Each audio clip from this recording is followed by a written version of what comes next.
Assalamualaikum warahmatullahi wabarakatuh. Jumpa kembali dengan saya pada IPA untuk kelas 8.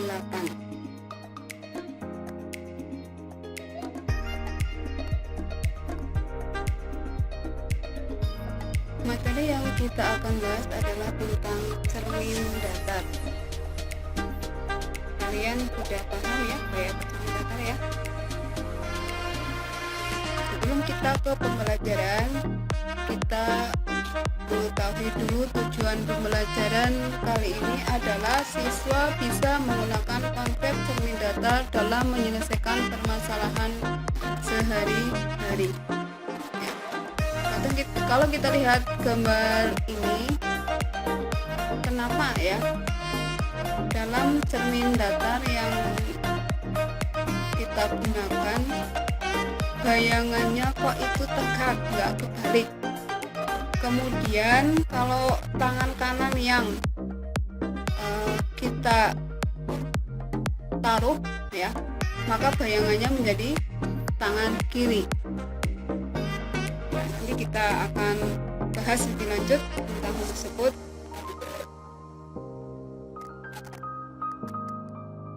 Lanjut ke definisi cermin datar. Kalau kita melihat cermin datar sendiri adalah cermin yang bentuknya rata atau tidak melengkung. Jadi pada pemantulan cahaya, mungkin kalian sudah ingat ya, untuk pemantulan cahaya yang bidangnya itu rata, maka itu mengalami pemantulan yang teratur, bukan gaur tetapi teratur. Ini ada seorang bapak bercermin di depan cermin ya. Ternyata tinggi bayangan bapak tersebut adalah sama dengan tinggi bendanya. Kemudian sifat bayangan yang lain adalah sama besar ya. Ukuran bendanya sama besar dengan ukuran bayangannya. Silakan kalian bisa mengukur menggunakan alat ukur meteran, boleh ya, untuk mengukur tinggi badan kalian masing-masing. Nanti kalian bercermin di depan cermin datar di rumah sendiri-sendiri. Selain itu, bersifat maya atau tidak nyata. Kenapa kok dikatakan maya? Kalau kita melihat ini yang pemantulan cahaya, garis-garis pantulnya, yang disebut dengan bayangan maya adalah bayangan perpanjangan sinar-sinar pantulnya nanti akan bertemu di satu titik.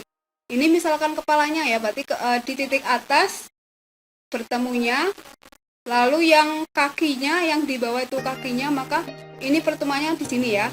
Nah, itulah bayangannya, kita garis dari atas ke bawah, terbentuk bayangan yang maya. Atau selain itu, bayangan yang maya berarti bayangan yang tidak bisa ditangkap oleh layar. Jadi ada 3 sifat bayangan cermin datar. Yang pertama tegak ya, yang kedua bersifat maya, yang ketiga sama besar dengan bayangannya. Ini ulang lagi untuk yang tadi, mungkin kalian sudah paham tadi ya. Ini pembentukan bayangannya, kenapa kok tadi dikatakan maya begini ya. Ini ke pemantulan cahaya ya. Pada pembahasan cermin datar ada istilah jarak benda, lalu ada istilah jarak bayangan. Jarak benda berarti dari benda ke cermin datar. Kalau jarak bayangan berarti dari bayangan ke cermin datarnya. Kemudian ada H adalah tinggi benda. H aksen, yang ini namanya aksen ya. H aksen adalah tinggi bayangannya. Nanti apabila ada soal mengenai panjang minimum cermin datar, maka panjang minimumnya bisa dirumuskan sebagai setengah H ya, setengah H-nya. Berarti setengah daripada tinggi bendanya. Ini bisa kita tuliskan begini ya. Untuk tinggi atau panjang minimum cermin datarnya. Kemudian kita lanjut, apabila kita menggunakan dua cermin datar, ya kita satukan jadi satu tapi membentuk suatu sudut, ini disebut sudut alfa ya, yang lagi namanya alfa. Alfa adalah sudut yang diapit oleh kedua cermin. Kemudian ada N. N adalah banyaknya bayangan benda. Ya. Kalau ditanyakan N-nya menggunakan rumus begini ya. N sama dengan 360 derajat per alfa dikurangi 1. 360 derajat per alfa dikurangi 1. Jadi dibagi dengan alfa dulu, baru dikurangi 1. Paham ya? Lanjut. Ya. Sekarang kita ke contoh soal tentang lukisan bayangan pada cermin datar yang benar. Kira-kira pilihan yang mana ya anak-anak ya? Betul ya. Kalau pilihan A jelas sekali salah ya. Pilihan B betul ya. Pilihan C salah. Pilihan D kurang betul atau salah. Maka yang tepat adalah pilihan yang C. Soal selanjutnya tentang benda yang terletak di antara dua cermin datar yang membentuk sudut 30. Berapakah jumlah bayangan yang terbentuk? Berarti dari soal ini diketahuinya alfanya berapa? Alfanya 30 derajat. Mencari N-nya atau jumlah bayangannya pakai rumus 360 derajat dibagi alfa min 1. Maka 360 derajat bagi 30 derajat dikurangi 1. 360 bagi 30 berapa? 12 tinggal dikurangi 1. Berapa berarti? 11 bayangan.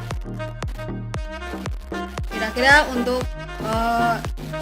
materi cermin datar sudah jelas? Insya Allah jelas ya.